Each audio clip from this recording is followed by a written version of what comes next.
हराएको वस्तु पाइयो भने कति अब आउने कुरो यो चाहिँ रामजी हराउनुहुन्छ, विश्वामित्रले लिएर जानुहुन्छ।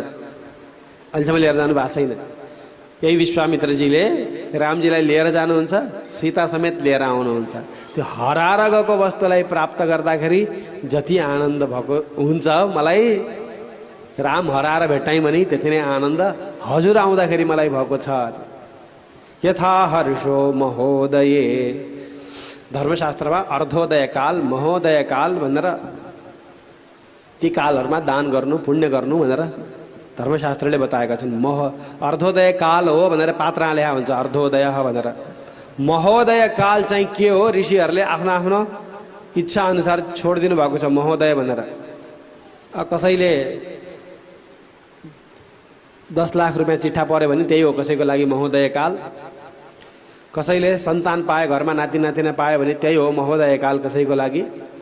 आफ्नो जीवनको सबैभन्दा ठुलो खुसीको क्षणलाई महोदय काल भन्ने।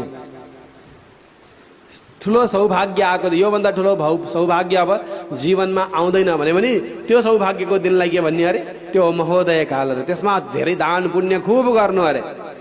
त्यो महोदय कालमा गरेको दान पुण्यको फल विचित्र हुन्छ अरे। त्यसको पनि आँखा नदेख्ने मान्छेले अपरेसन गरेर आँखा देख्यो, त्यही हो महोदय काल भनेर भन्ठान्यो। अनेक आफ्नो आफ्नो मन अनुसार महोदय काल अलग अलग हुन्छ। तर वास्तवमा चाहिँ महोदय काल के हो रे, कुन दिन हो रे, यसो छातीमा हात राखेर सोच्नु कुन हो महोदय काल।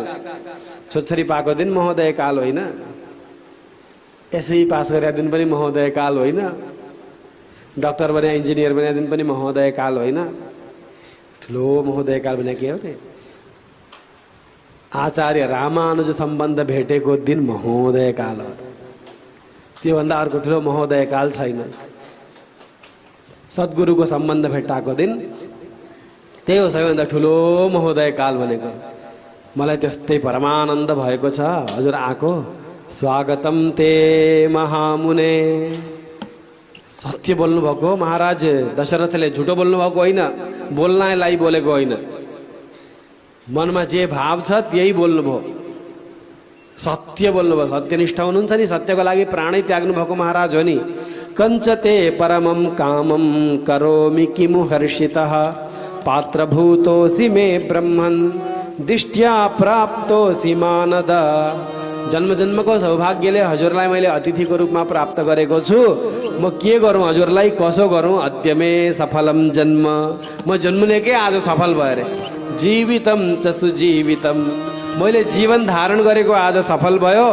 यस्मात् विप्रेन्द्र मद्राक्षम, मैले आज ब्राह्मणोत्तम हजुरको दर्शन गरेँ। सुप्रभाता निशा मम, आजै मेरो जीवनमा रात सकिएर दिउँसो दिन बिहानी भयो अरे।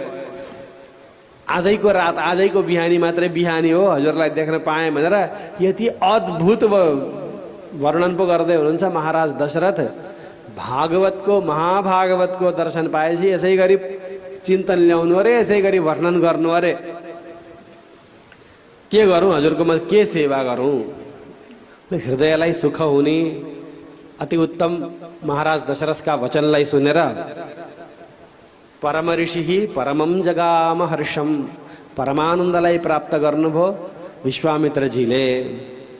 के भन्नुहुन्छ, सदृशं राजशार्दूल तवैवं भुवि नान्यतः महावंशप्रसूतस्य